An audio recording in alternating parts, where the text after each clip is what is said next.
Life is more than waking up, getting breakfast, going to work, coming home, eating dinner, and going to sleep. A lot of times it's during suffering and difficulty that we find that which is most passionate to us. And so we get, as humans, our most gratification and fulfillment by serving, by helping other people, by doing things bigger and better than ourselves. If you think wealth is about luxury cars, designer jewelry, or exotic vacations, you're in the wrong place. We're not concerned about your net worth, your 401k, or how much debt you have. Our approach is much different because real wealth isn't only about money. It's about freedom. Freedom to work because you want to, not because you have to. Freedom to pursue your purpose, live on passive income, and build a legacy. That freedom starts now. Welcome to the Real Wealth Formula with Brad Hovis, where each episode breaks down the principles, mindset, and practical steps to help you experience financial freedom today. Real talk, real numbers, real freedom. This is the Real Wealth Formula. This episode is brought to you by Rebiz.com. You've probably seen the same old stuff in your feed. Invest in a franchise, start an ATM route, buy a car wash, launch a vending machine side hustle. Cool ideas, but here's what they don't tell you. The good ones are way too expensive, and the cheap ones barely cash flow. But there's a business model that's quietly producing big paydays as well as monthly income for people working from home, a coffee shop, or even out of their pickup truck. Visit Rebiz.com, that's REIBIZ.com, to see how it all works. What's up, moguls? This is the Real Wealth Formula. Today's question is how to leave a legacy. You know, when we start talking about our lives and we start getting into what is it that we're on this planet for, I don't know very many dudes that are saying, you know what, I don't care what anybody thinks about me. There's this innate desire to live a legacy, to do and be a part of something much bigger than ourselves. And so today we're just going to get into how do you actually leave a legacy. And so the first thing that I'm going to emphasize is that before we start thinking about what that practical legacy is going to be, we need to take some steps backwards, and we need to come up with something that is very passionate for you, something even motivating. You know, when we start thinking about, well, what is it in your life that when you were in a rough spot, when you were in a difficult situation, when you were in those defining moments in our lives, hearken back on that. Did anybody help you through that? If someone didn't help you, what kind of help would you have wanted? Where were your mindset at? What was it like for your family? Can you feel that? Get very personal with it, because once you find that emotional thing, and I'll talk about my legacy building journey towards the end of this. But for right now, I want to talk about you. And I want to talk about those times that have been difficult. A lot of times it's during suffering and difficulty that we find that which is most passionate to us. So think about that time. Think about a time when, man, things could have been a lot easier if just this one thing happened. I want you to think about you stepping in to rescue the day there. You stepping in to assist with that issue. Could be something like, school, or could be something like, helping dogs get rescued and adopted. It could be something along a medical field. Could be some kind of like cancer research or heart disease. It could be something that was like, man, my grandmother died of this, and that was really difficult, and I want to help this for the rest of my life. Something like that, something personal, something practical, something that leaves this world better off than you found it. But the big key to getting a clear picture of the people or person or things or whatever that you're wanting to assist with and help with is, does it motivate you? When you think about being the solution to that problem that you felt years and years ago that almost crippled you, does that get you fired up? When your feet hit the ground in the morning, are you saying, this is why I want to do what I'm doing, right? The other piece to leaving this legacy is sometimes the story that you have been involved in might be embarrassing to say. It may be something along the lines of, I didn't have enough money and somebody did this for me. Or my parents, we grew up poor and we needed X, Y, Z, and somebody stepped in and did that. Or I really wish someone had been able to step in and do that. Because as you go around this real wealth formula and you go around the bases, you've reduced your monthly expenses, you've enlarged your active income, you've acquired passive income, you're living off of passive income. This bonus L is to leave a legacy. By now, you're not struggling anymore. You're not going paycheck to paycheck. You hopefully are looking at your life saying, wow, the Lord has really blessed you. God has blessed you with this amazing situation. And now it's time to help other people, because that's ultimately what this life is all about. I'm a Christian. Jesus said he didn't come to be served, but to serve. And so we get, as humans, our most gratification and fulfillment by serving, by helping other people, by doing things bigger and better than ourselves. So this situation that we're thinking about, that you're trying to leave a legacy and help and assist, might be embarrassing to say for you. That's okay, because it's your story. Tears are okay. When I tell you my story, hopefully not going to get too emotional.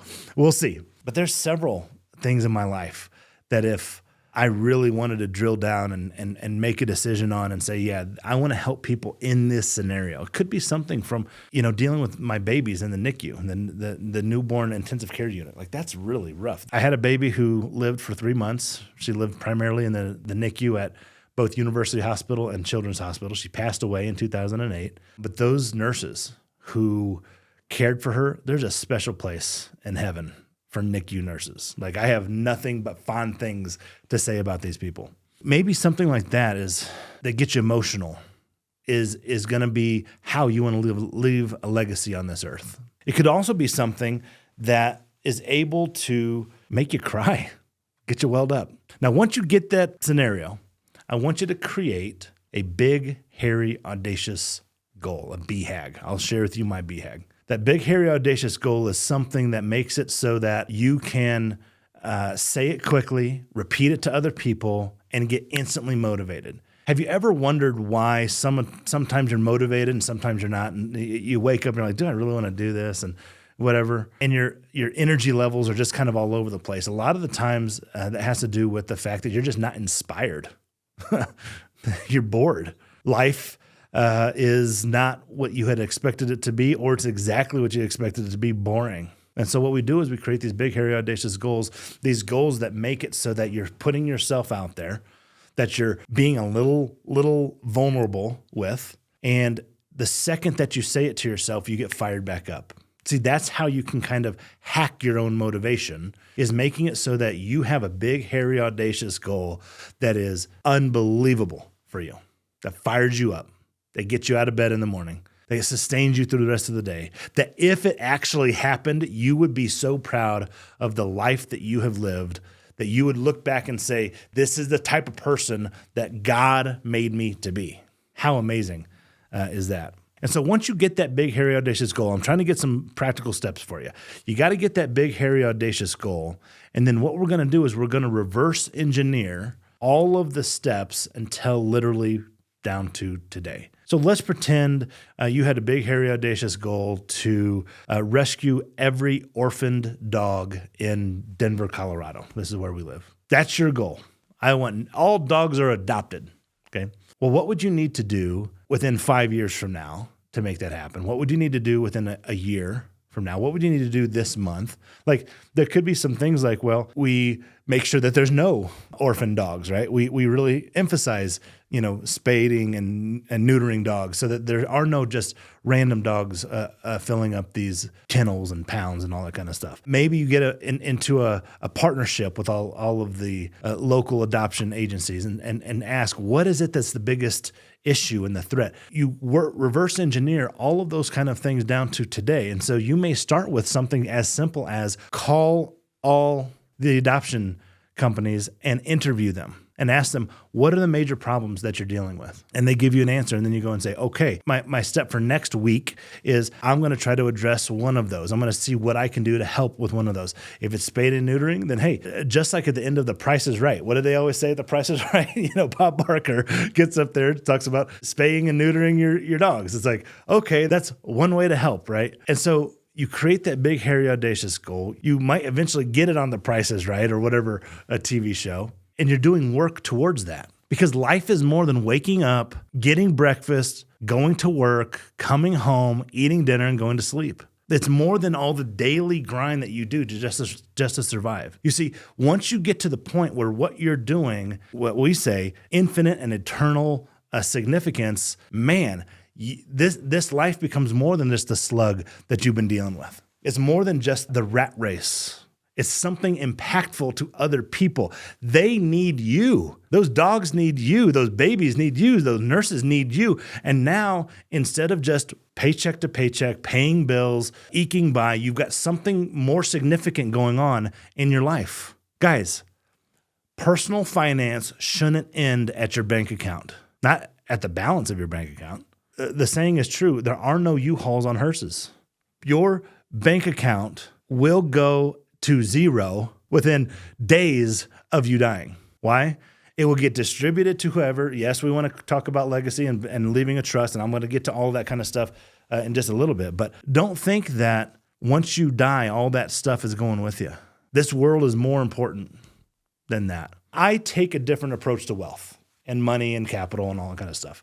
I am not the guy who drives around in a Lambo. I'm not the guy who, I keep trying to think about buying a Rolex just so that I can flex. I'm just not that guy. I don't even have a watch. I've got a clock on my phone. You know what I mean? I'm just not that guy. My life is about passive income, living off of that passive income, but then I take it a step further. My passive income is designed to help my cause, which I'll get to in just a second, infinitely, like over and over and over again. Like when I die, I've set it up so that my assets will remain untouched. The cash flow from those assets will help fund my cause. Now let me get into it. And then I'll reiterate, and I'll give you an example of all of these different highlights that I've kind of hit for you. When I was growing up, my parents were what the book Nickel and Dimed would call the working poor. They both worked. My dad sometimes 2 or even 3 jobs, but we could never get ahead. They went to work. They were hardworking. They brought money home, and it was all gone. My parents did not have very good financial education. Certainly not. If you're listening to this episode, you're getting more financial education just in this one episode than my parents have at all.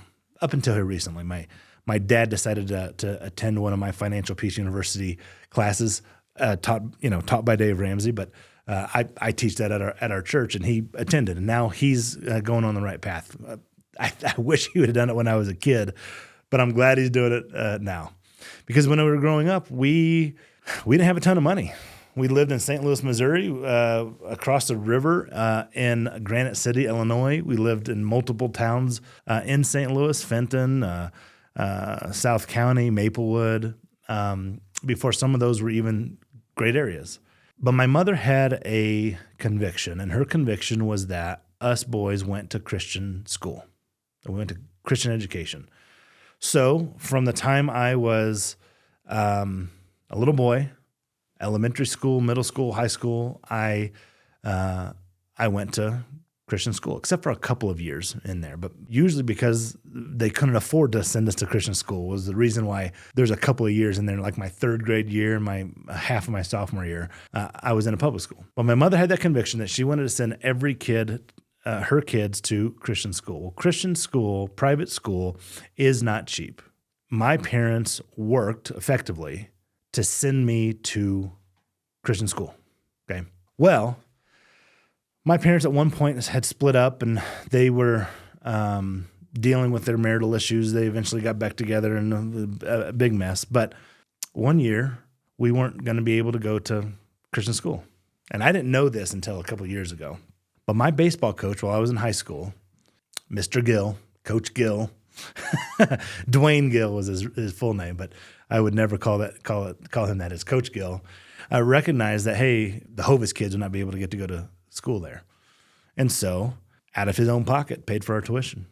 Then I started hearing stories about how the schools would do these fundraising events, and the fundraising events would get to scholarships, and they would give those scholarships to kids who couldn't afford to go to school. And turns out I was a scholarship kid. My brothers were scholarship kids. That's not because my parents didn't work. They worked very, very hard. They had a hard time managing their money, but it's expensive to go to Christian school. We were scholarship kids, not because we were the smartest or the most athletic, though we were smart and we were athletic. I eventually, through baseball, got a scholarship, an academic scholarship, combined with my athletic ability to go play Division I baseball. But we weren't there because of that. We were there because we were the working poor. We couldn't afford it. And so for years, I didn't know that. If you have ever gone to Christian school, you know, oh, those parents are wealthy. They're coming in very expensive cars, and they're dropping those kids off, and we go to their house, and they've got a big yard and a big house and all that kind of stuff, and we didn't. In fact, we had one of our cars was a green cargo van with no seats in the back. My dad laid down some carpet, and it smoked because there was some kind of like oil leak onto the engine block or some, I don't know what, but it would smoke, and we would just get into the back, and I was so embarrassed by that. And that's just the way we were. My dad did the best he could. Not going to fault my parents. They did the best that they could. But when you have a conviction to go to a Christian school, simply put, and if you're wealthy, you can go to school, or if you're very poor, you can get scholarships to go to poor. But if you're in the middle, if you're making X amount of dollars, they tend to think, hey, you should be able to arrange your money, budget your money in such a way that you should be able to pay for Christian school if you want to. I think that conversation is misplaced. I don't think money should be the reason why kids don't get to go to a Christian school to learn about Jesus. Now, I'm a Christian, man. I'm not a perfect person. I'm not even close. I love Jesus. I need Jesus, man. I am a sinful person. The Apostle Paul in the Bible said I'm the chief among sinners. I'm like, buddy, I think I might, we might battle on that one, okay? But I'm saying I believe that Christian education, for those who want to send their kid to Christian school, ought to be able to do so. And I don't think money should even be a factor. PropStream is the most comprehensive and AI-enhanced real estate data provider nationwide. We equip real estate professionals with powerful tools and marketing solutions, helping them make informed decisions and find top leads faster.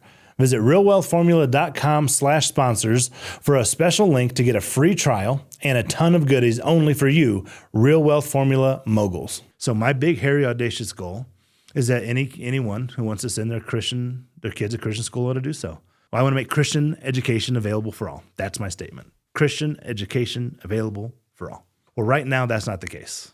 You can go to public education, and you can get indoctrinated with a lot of crazy things that I don't agree with, that the Bible doesn't agree with, that those kind of things, and we can talk about it. That's not the purpose and scope of this podcast, really. But regardless of what public education is doing, those kids get to go to school. How come Christian kids can't go to school? If we want to apply it to other religions, how come Muslim kids or Jewish kids or Catholic kids or whatever, why is it that there's this money gap between that stuff? There shouldn't be.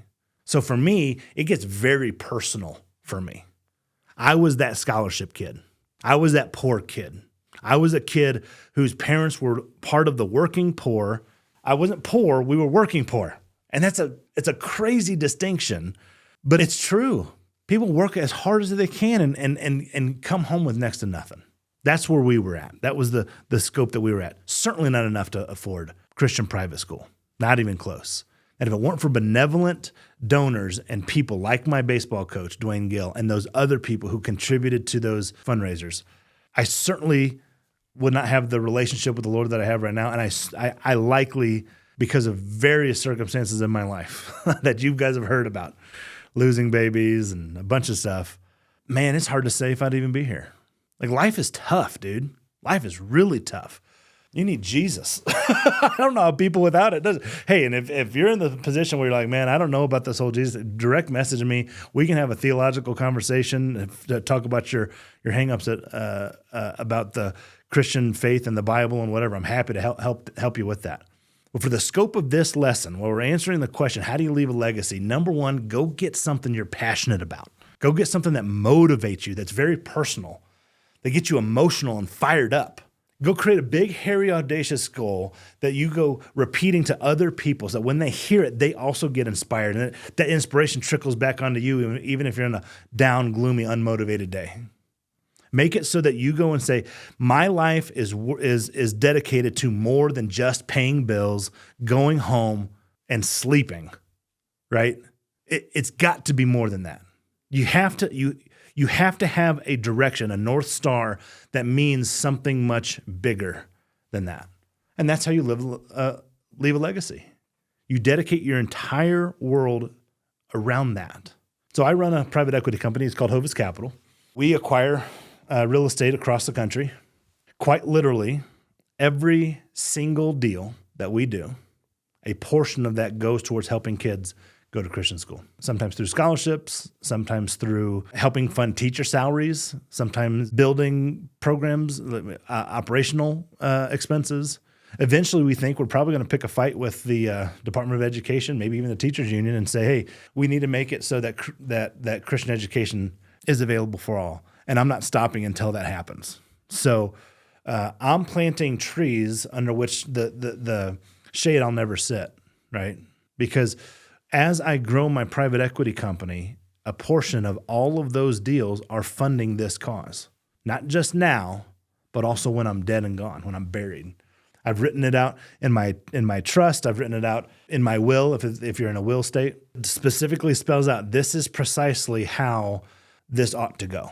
This is precisely how we should be dealing with these assets. We're not just going to sell them. We're not going to dump them. We're not just going to give them to my kids. My kids will be fine. They'll have a bunch of stuff that they get, but it's got a purpose to fund indefinitely. That's what passive income can do for you. Not just that you can live off of it, but that you can live an infinite legacy with your life. That's what we call the infinite good.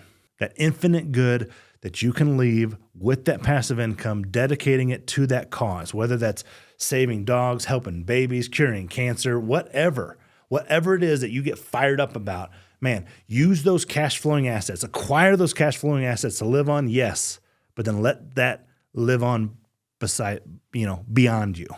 Let that live on infinitely, funding that cause. Man, if that doesn't get you fired up, to go through the steps of the real wealth formula, I don't know what is. I don't know what can. Why is it that, when we go back to reducing your monthly income or monthly expenses, when you reduce those expenses, why is it that I'm saying, hey, you may not want to go to Starbucks right now. You may not want to go on vacation. You got to get your expenses down to a point where you can go and say, hey, I got to get my passive income to this position. I got to get it to that amount. Because if I can get it to that amount, then I can live off of it. If I can live off of it, then I'm wealthy. I don't have to work anymore. Then you can do the work that you want to do, not the work that you have to do. Then as you increase your passive income, yes, maybe your expenses grow, but what also might grow is this cause, this legacy that you're leaving behind. All done so through acquiring passive income. The next step that you got to do, why are you making those sacrifices of reducing your monthly expenses and enlarging your active income? Those are sacrifices. Those are difficult. Basically what we're saying is, hey, live on less and go work more. And many of you are going to say, oh, I don't want to do that. I want to go home. I want to watch Netflix. I want to fall asleep and I want to do my day all over again. You want to do Groundhog's Day every single day. This podcast isn't for you. There are tons of places where you can go, where people will go and say, hey, that's fun. Let's talk about this. This podcast, these episodes are designed ultimately that you leave a legacy that is palatable, that is inspiring, that is helping people. So follow the real wealth formula, get around the bases, and make it so that you live a legacy to be proud of. I'll see you on the next episode. Thanks for tuning in to The Real Wealth Formula, hosted by Brad Hovis. If this episode helped you see money and purpose a little differently, make sure to subscribe and turn on notifications so you never miss an episode. Share with someone who's ready to build real wealth, and keep building the life, purpose, and freedom you were made for. Until next time, keep your goals clear and your wealth real.